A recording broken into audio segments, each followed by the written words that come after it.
लोग इसमें ओपिनियंस और आप लोगों को मैं जो घटनाएं बताने जा रहा हूँ वो सारे सच्ची घटना पे आधारित है और ये ऐसे लोगों से कलेक्ट किया हुआ है जो घटना से डायरेक्टली कनेक्टेड है और इनडायरेक्टली कनेक्टेड है। लाइक उनको किसी रिश्तेदारों किसी आसपास के लोगों को ऐसे घटना में घटना था वो लोग कलेक्ट करके मुझे दे दिया और मैं आप लोगों को बताने जा रहा हूँ। अगर आप लोगों को पास भी ऐसे कोई घटनाएं है तो हमें भेज सकते हैं। हमारा जीमेल इधर है, उधर जीमेल कर सकते हैं। तो मैं और देरी नहीं करना चाहता हूँ, सीधे घटना में चला जाता हूँ। तो ये हमारा 270 एपिसोड है और इस घटना को जिसने भेजा उसका नाम है ऐश्वर्या और वो दिल्ली में रहती है। तो उसने हमें जैसे ही भेजा है मैं ऐसे आप लोगों को बताने वाला हूँ। तो उसी टाइम वो प्रेग्नेंट थी। तो अचानक से ऐसा उसको लगे कि उसका पेट में ऐसा दर्द होने लगा कि उसको लगे कि वो अब भी बच्चे हो जाएंगे। तो उसने इस बात उसका सास को बोला। तो उसका सास ने कुछ मेडिसिन दी तो तब के लिए वो ठीक हो गया।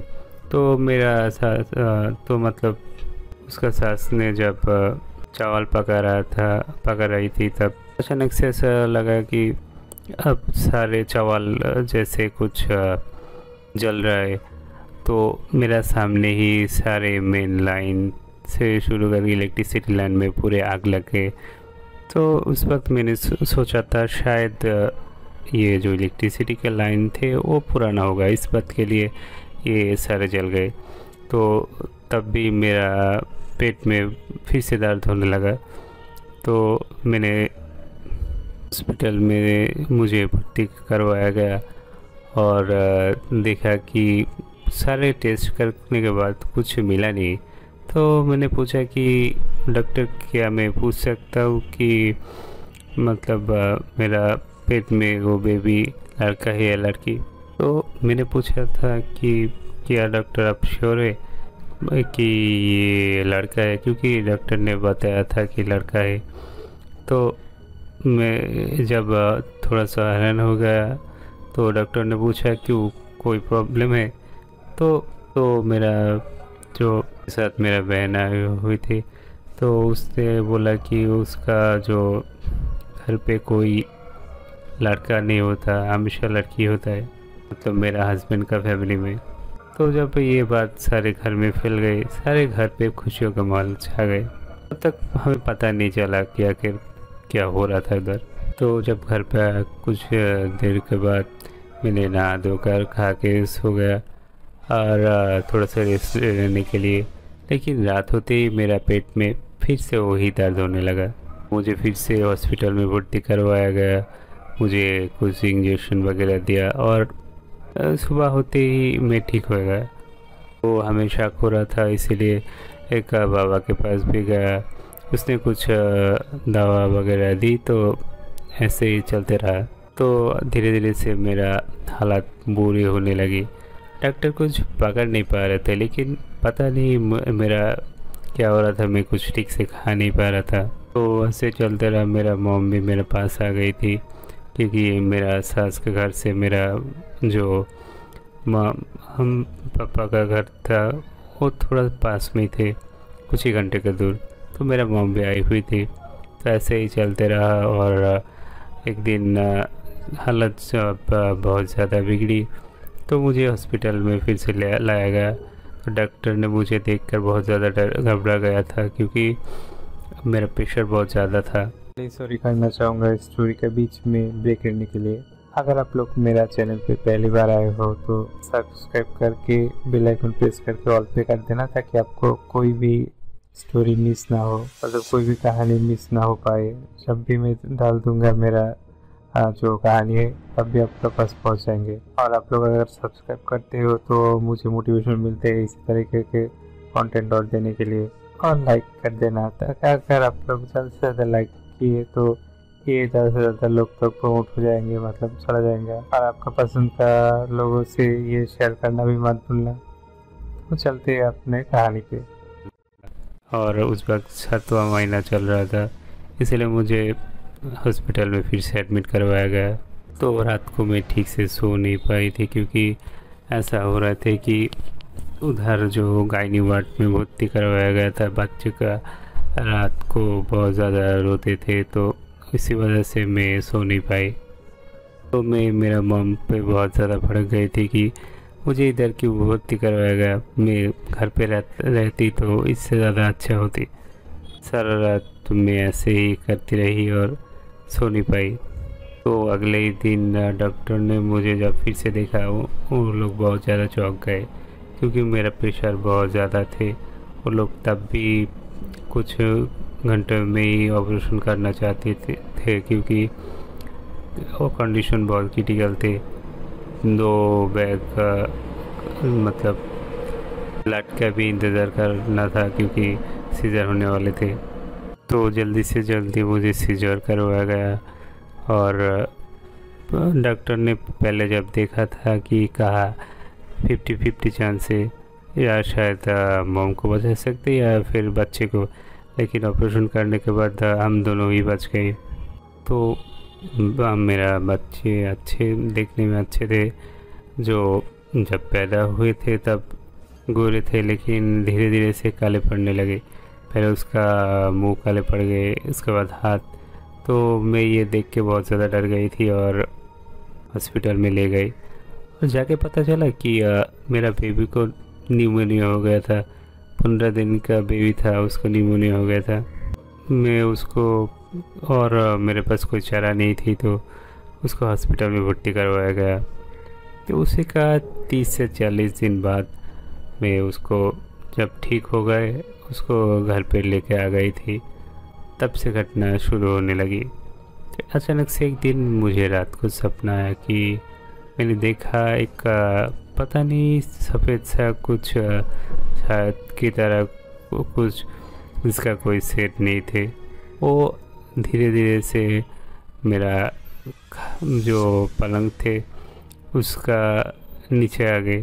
तो मैं उसके बाद देखी कि वो जो सफ़ेद जो चीज़ थी, पता नहीं क्या थी, वो आके मेरा पलंग के नीचे आ गए और पलंग के नीचे से मेरा जो बेबी था उसको पकड़ने की कोशिश कर रहे थे। तो मैं बहुत ज़्यादा डर गई और उसका नेल कटर से उसका पूरे उंगली काट दी, और साथ साथ ही मेरा जो नींद था वो टूट गए। मैं बहुत ज़्यादा डर गई थी और ये मेरा सास को बताया। तो इसी ऐसे ही जब चलते रहा, मैं मेरा घर का सबको बताया कि ऐसा कुछ हो रहा है। सॉरी करना चाहूँगा इस स्टोरी के बीच में ब्रेक लेने के लिए। अगर आप लोग मेरा चैनल पे पहली बार आए हो तो सब्सक्राइब करके बेल आइकन प्रेस करके ऑल पे कर देना, ताकि आपको कोई भी स्टोरी मिस ना हो, मतलब कोई भी कहानी मिस ना हो पाए। जब भी मैं डाल दूंगा मेरा जो कहानी है, तब भी आपके पास पहुंच जाएंगे। और आप लोग अगर सब्सक्राइब करते हो तो मुझे मोटिवेशन मिलते है इसी तरीके के कंटेंट और देने के लिए। और लाइक कर देना, अगर आप लोग ज़्यादा से ज़्यादा लाइक किए तो ये ज़्यादा से ज़्यादा लोग तक प्रमोट हो जाएंगे, मतलब चला जाएंगे। और आपका पसंद का लोगों से ये शेयर करना भी मत भूलना। तो चलते हैं अपने कहानी पे। लेकिन कोई मेरा विश्वास ही नहीं किया, और मेरा जो बच्चे थे वो बहुत ज़्यादा रोने लगे हर दिन, लेकिन किसी का उसके तरफ ध्यान नहीं था। उनको लगा शायद ये कोई नॉर्मल सी चीज़ है, बच्चे तो रोते ही है। तो ऐसे अचानक एक दिन रात को जब 2 बजे हुए थे, तब देखा कि वही जो सफ़ेद जो चीज़ थे वो फिर से मेरे पास आए।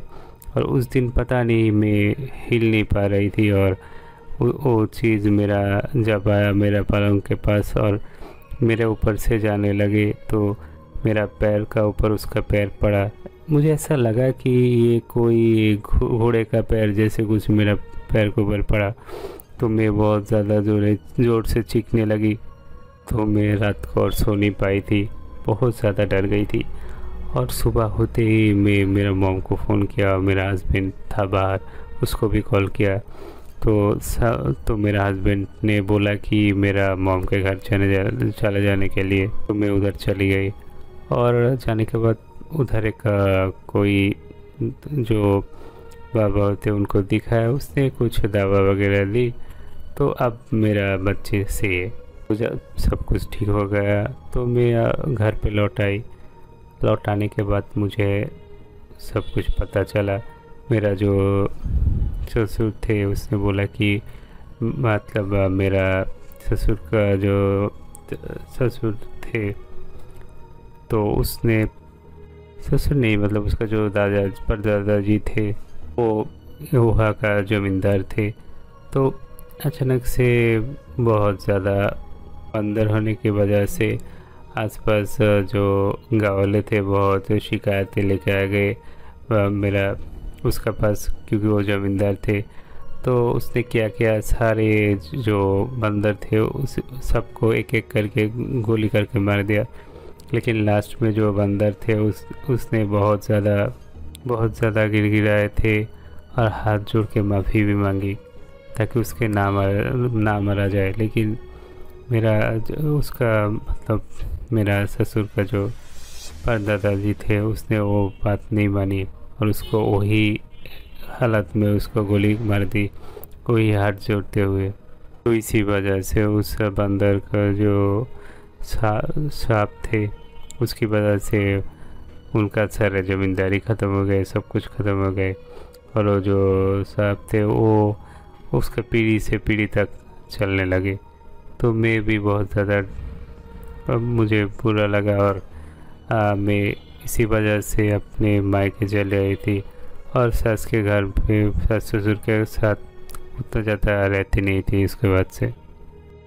तो अगर आप लोग पहली बार के हमारे चैनल पे आओ जल्दी से सब्सक्राइब कर देना और सब्सक्राइब करके बेल बटन प्रेस कर देना और उसको ऑल पे सेट कर देना ताकि जब भी हमें कोई नया वीडियो आए तो आपको अपडेट मिल जाए। और लाइक भी करना मत भूलना, क्योंकि इंस्टाग्राम का यूट्यूब का एक एल्गोरिथम होता है, अगर आप लोग जितना ज़्यादा लाइक करोगे उतना ज़्यादा लोगों तक पहुँचेंगे। अरे यार भाई का थोड़ा भाला कर दो। तो आज के लिए इतना ही है। अगर आप लोगों को किसी को घटनाएँ ऐसे सच्ची घटनाएँ आप लोगों के पास और मेरे पास भेजना है तो आप लोग को डिस्क्रिप्शन पे ईमेल मिल जाएगा, उधर रिकॉर्डिंग करके भेज सकते। अगर आप लोगों ने रिकॉर्डिंग किया तो एक ही बात कहूँगा कि वो तो हिंदी में करना है और कोई लैंग्वेज में रिकॉर्डिंग करके नहीं भेज सकते। मेरा मतलब ऑडियो रिकॉर्डिंग करके नहीं भेज सकते। और अगर आप लोगों को लिखना है तो किसी भी लैंग्वेज पे लिख सकते, मैं गूगल ट्रांसलेट करके बाद में उसे ठीक कर सकते, कोई प्रॉब्लम नहीं है। लेकिन अगर आप लोगों ने ऑडियो तो रिकॉर्डिंग भेजा तो हिंदी पे ही भेजना होगा। तो ज़्यादा से ज़्यादा लाइक करना, सब्सक्राइब करना, शेयर करना और आपके पास कुछ भी घटना है, सच्ची घटना है ऐसे तो मेरे पास भेजना। Bye bye.